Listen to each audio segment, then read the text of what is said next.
Bon, allez, on va pas... Bon, qu'est-ce qu'on va faire? Bah déjà, on va pas se mettre la rate dans le corbouillon.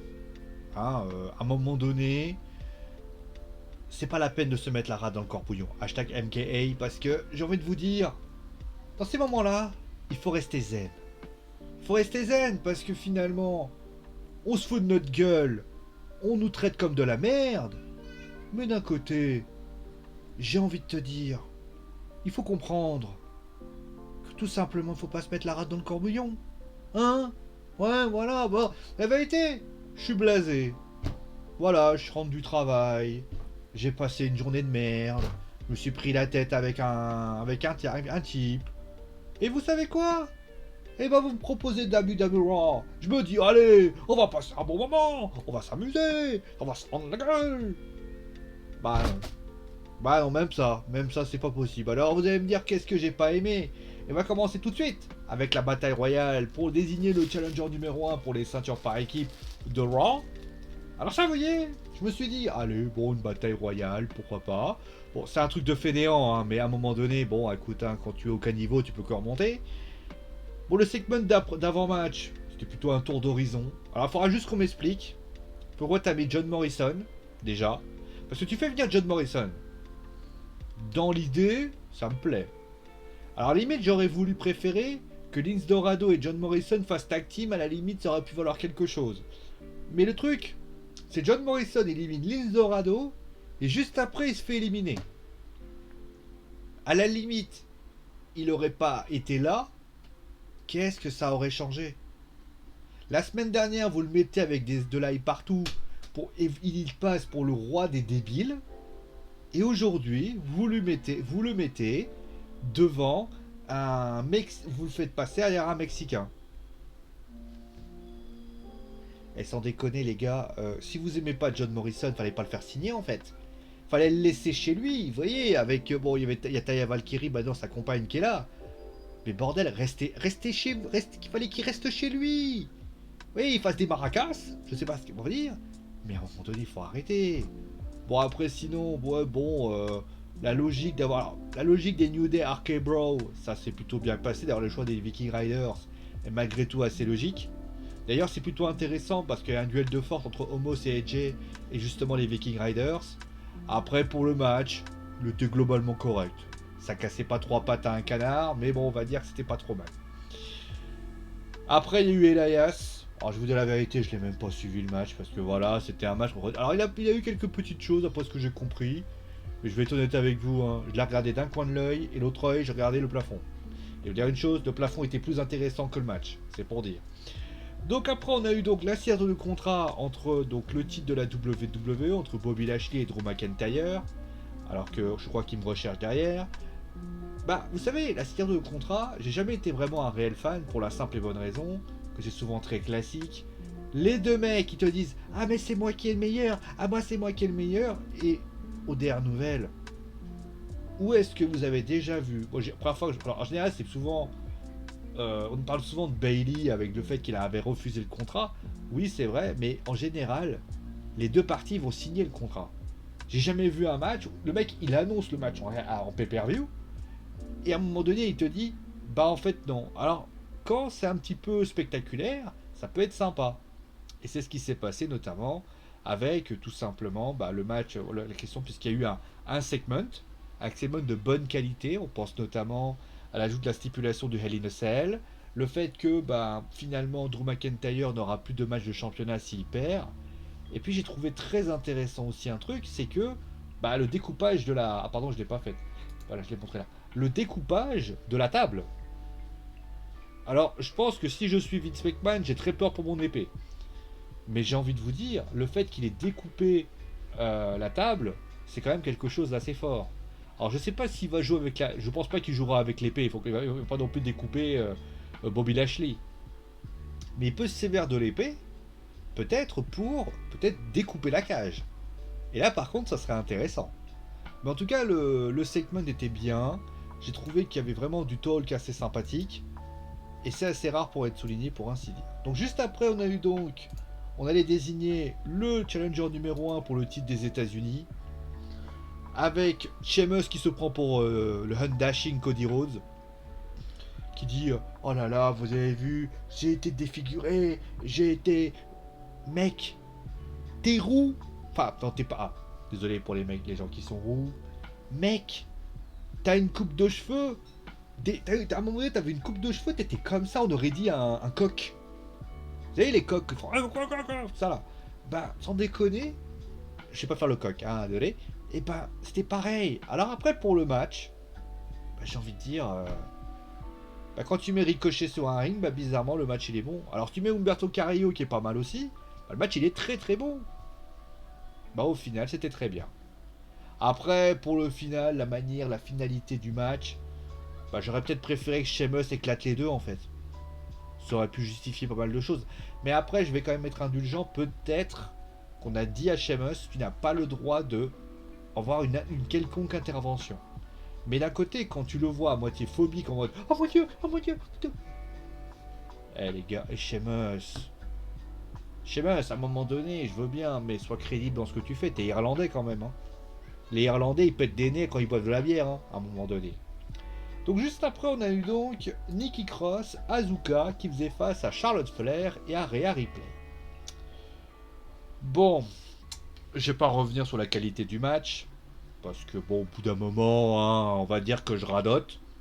Alors déjà que certains disent que j'ai un âge assez ancien, j'ai envie de dire, si je commence à radoter, c'est pas bon. Mais après, j'ai envie de dire aussi, bah, à quoi ça a servi Asuka? Alors je sais ce que vous allez me dire. Elle a servi quand il y a eu le changement. Et là, j'ai envie de vous taper. Mais le truc, c'est que j'ai envie de vous dire, euh, bah, t'aurais fait un handicap match avec Nikki Cross d'un côté et Charlotte et Rhea de l'autre côté. D'ailleurs, ça me fait même penser à un truc, c'est qu'en fait, Nikki Cross, comme ils ont pas, c'est ça qui est fou à la WWE, c'est que les mecs ils sont pas, ils ont le cerveau de la WWE, il est, c'est un cerveau malade en fait. C'est pas le coronavirus, c'est le brain virus. C'est le cerveau virus. C'est que les mecs, ils ont fait Charlotte Flair contre Rhea Ripley, donc là tu te dis ok. Et puis à un moment donné, ils se sont dit merde, mais qui c'est qui va faire la face? Donc ils sont obligés, ça c'est fort, ils sont obligés de se tirer. Alors attends, merde. Ah bah on va prendre Nikki Cross. Parce que Asuka c'est déjà pas mal, vous voyez, Asuka c'est pas mal de temps, etc. Vous vous foutez de la gueule du monde en fait. À quel moment vous vous êtes pas dit Charlotte Flair et Harry Ripley, va y avoir un problème de. Alors, le truc c'est en plus c'est fou. Soit vous assumez à fond et vous dites Charlotte contre Rhea et vous faites du heal versus heal et c'est comme ça que ça se passe. Sachant que Rhea sera toujours plus acclamée que Charlotte. Ou alors, vous partez du principe que vous mettez Nikki Cross à la face à Rhea Ripley.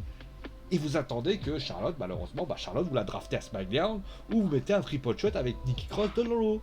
Mais vous faites pas un truc où vous dites putain merde, on a oublié un détail.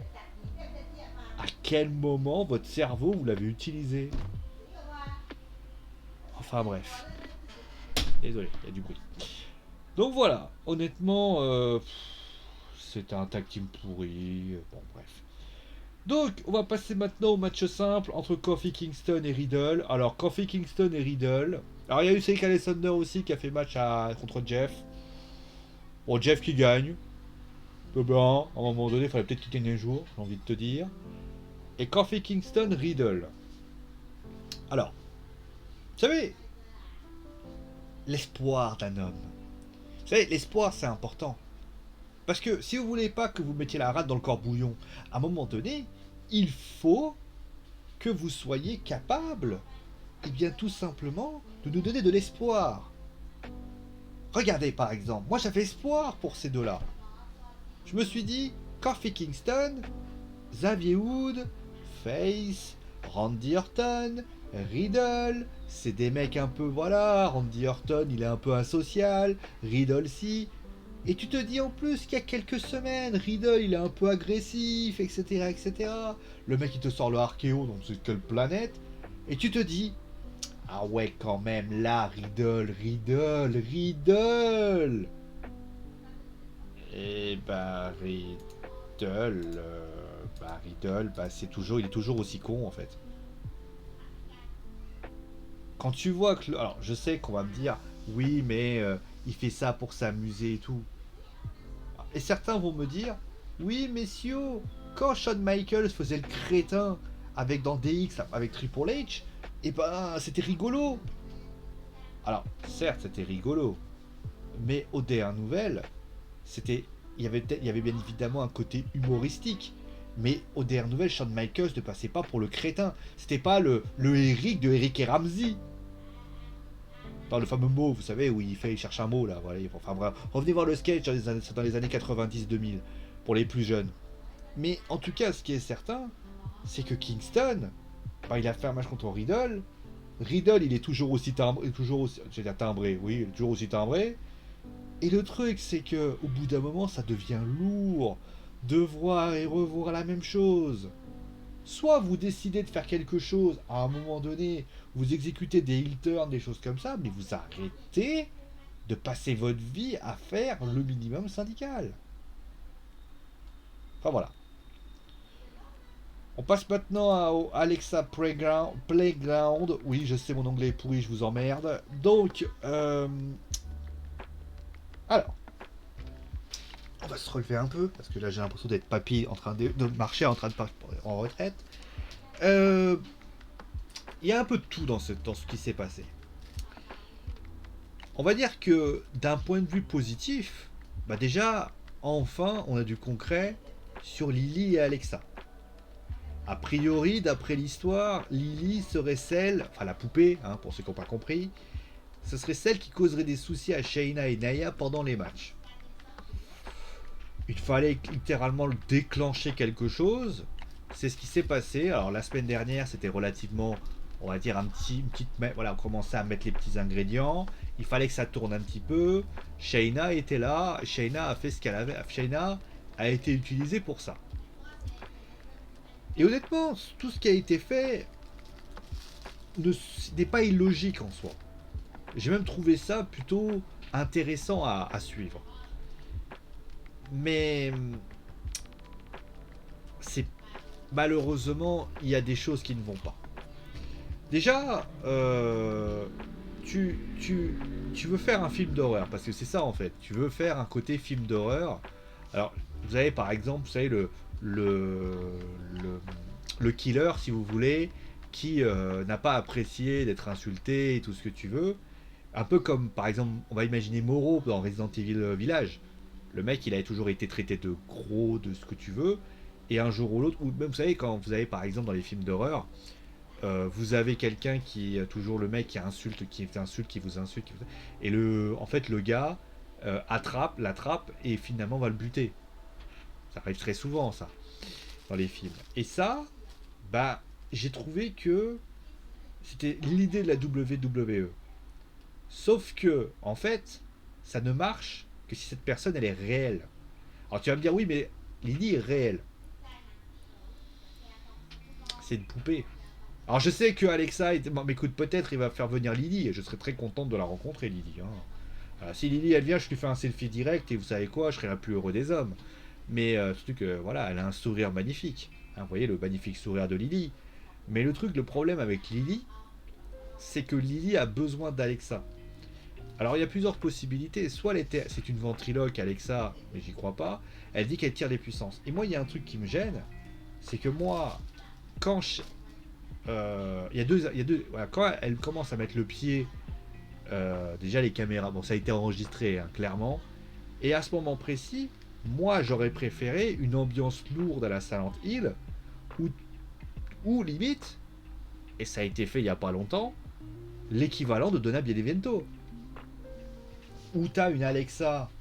En fait, tout le monde. En fait, j'aurais préféré que Alexa soit la poupée, en fait. Vous voyez ce que je veux dire? C'est-à-dire que Alexa, au final. Alors peut-être que Alexa est réellement la poupée, j'en sais rien. Mais ce qui serait passé, c'est qu'Alexa, ou alors Alexa aurait contrôlé la poupée et ce serait une forme de, voilà, un truc comme ça. Mais au final, une sorte de Donna Beneviento qui aurait donné des hallucinations à Shayna. Tu vois, des hallucinations sur différentes choses, etc., etc. Après, peut-être que c'est ce qui va se passer la semaine prochaine. Et après, pour moi, il y a un autre problème, c'est Shayna. Alors Shayna, elle a beaucoup de qualités. C'est une lutteuse. D'ailleurs, je comprends pas pourquoi la WWE a toujours envie d'en faire une espèce de lutteuse faible. Alors quand je dis faible, je m'entends. Ça veut dire, quand je dis faible, c'est dans le sens toujours le côté. Alors Naya, il passe pour la fille complètement ridicule, mais je trouve que Shayna, elle n'est pas crédible en fait. Et là, ils vont essayer de jouer sur la carte de la peur. C'est-à-dire que Shayna doit avoir peur. Parce que, elle le dit d'ailleurs, c'est qu'une poupée, c'est qu'une poupée, c'est qu'une... D'ailleurs, quand elle met un coup de pied, moi, de mon point de vue, j'ai l'impression que la manière dont elle le joue, et tu peux pas me dire que t'as pas des officiels de la WWE qui disent pas, Shayna, décoince-toi un peu, je sais que c'est pas vrai, tu sais que c'est pas vrai, il faut quand même faire en sorte que ça soit vrai. Quand tu la vois se tenir la tête, etc. Elle a toujours. D'ailleurs, regardez bien, quand elle ferme la porte, c'est très révélateur. Elle, a tout, elle met les chaises, les fauteuils, les machins. Elle a toujours la même tête. On dirait que la tête, c'est genre. Voilà, c'est. À un moment donné, ce qu'elle aurait dû faire, Shayna, quand elle rentre, c'est genre. C'est pour ça d'ailleurs que peut-être il y a ça aussi. Shayna, quand elle bouge, à un moment donné, elle aurait dû dire Hé, Naya. Et la Naya n'apparaît pas, on ne sait pas où elle est. Et elle essaie d'ouvrir la porte, elle peut pas. Et là, il commence à y avoir des éclairs. C'est là que ça aurait pu être fait. Vous voyez ce que je veux dire? Là, Shayna, on a l'impression qu'elle a pas peur. Bah non, c'est pas possible. Et si t'as pas peur, pourquoi elle a pas peur? Comment voulez-vous que nous, on ait peur? Bah oui. Ça reste cette discussion, tout ça. Bon, qu'est-ce qu'on peut dire de ce show? Bah, c'est mieux que la semaine dernière. Bon, après, quand t'es très bas, tu peux encore remonter. Il y a eu un bon match. Il y a eu une bonne série de contrats. L'Alexa Playground cultive le chaud et le froid. C'est tout en fait. C'est tout, il n'y a rien d'autre. Les matchs que j'ai zappés, ils sont oubliables. Kingston Riddle. Voilà. Le match féminin par équipe. Je m'en bats les couilles. Pardon, mais je m'en bats les couilles. Elias contre Jason Rikers. Voilà. La bataille royale. Ouais. C'est triste quand même. C'est triste parce que je rappelle quand même que WWE Raw, il y a quelques années, c'était dans les années 2000, 2015, 2014, 2015, WWE Raw, alors je sais qu'on va me dire oui, mais c'était à l'époque où il n'y avait pas le draft. Parce que les gens aiment bien parler. Mais on va prendre le cas de 2000, 2006, 2007. Voire même 2004, hein, si vous voulez qu'on commence à me casser les couilles. WWE Raw était considéré comme le A-Show. C'était le A-Show, c'était le show numéro 1 du côté, eh bien, de Harvey Spike à l'époque, mais après il y a eu l'USA Network. C'était le show, littéralement le show number 1. Et honnêtement, SmackDown était le B-Show. Et pas le Big Show, haha. Mais le truc, c'est que WWE Raw, des fois quand je regarde ça, je fais... Mec, c'est ça le A-Show? C'est lui qui a quand même, je rappelle, hein, WWE Raw, c'est le show qui a tenu la tête à la WCW avec Monday Night Raw. C'est que ce show-là, il a réussi à faire les plus grosses audiences qui ne seront jamais sans doute battues avant très longtemps de la lutte professionnelle où ça montait à des 10, 11.1. Ce qui est équivalent à peu près, je crois, de 11 millions, 12 millions. Et là, vous voyez ce qu'on voit là. Et vous vous étonnez qu'on tombe sur du 1,5 million, 1,6 million. Alors je sais qu'il y a une communauté de fans qui a décidé de laisser tomber parce qu'ils ont grandi, parce que le catch aujourd'hui ça leur passe dessus. Mais de vous à moi, Comment vous voulez être intéressé par le catch? Parce que moi j'entends certains dire oui, revenez à la AEW. Ça marche pas très bien parce que AEW ne obtient pas des audiences extrêmement fortes. Parce que si tu pars du principe. Alors après, peut-être que s'il y avait, en plus ils sont pas en concurrence. Donc ça veut dire que AEW Dynamite, bah voilà, mais il y a quand même une réalité. C'est que du côté bien de WWE Raw, le show n'est pas à la hauteur. Alors on va me dire oui, mais quand le public reviendra, Raw reviendra parce que ils ont besoin du public. Vous voulez qu'on parle de NXT qui a fait un show incroyable la semaine dernière? Vous voulez qu'on parle de SmackDown qui claque quand même des bons shows à chaque fois? On a tous eu le même problème. Hein. Je sais que c'est dur de performer sans avoir un spectateur qui puisse t'acclamer. Je ne dis pas contraire.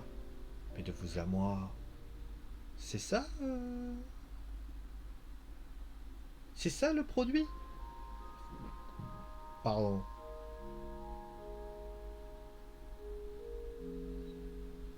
On verra la semaine prochaine. Hein. On verra la semaine prochaine, je vais vous suivre le show. Tout que je serai. En plus, ça va y aura. Ah là, pour info, alors oui. Parce que je peux quand même en parler. J'avais prévu un truc. On va le regarder. On va le regarder mardi. Parce que bon, je suis en congé en plus, donc autant en profiter. Mais. Si les mecs vous évoluez pas vite, vous allez dégringoler. Hein. Surtout que je crois qu'il y a l'E3 qui arrive bientôt, il y a l'Euro qui arrive bientôt. Eh ouais, hein, l'Euro 2021 qui commence vendredi, que la Copa América qui commence dimanche. Donc ça veut dire qu'il y aura sans doute des gens qui vont regarder ça. Alors certes, vous allez dire, oui, mais les Américains, ils aiment pas le foot.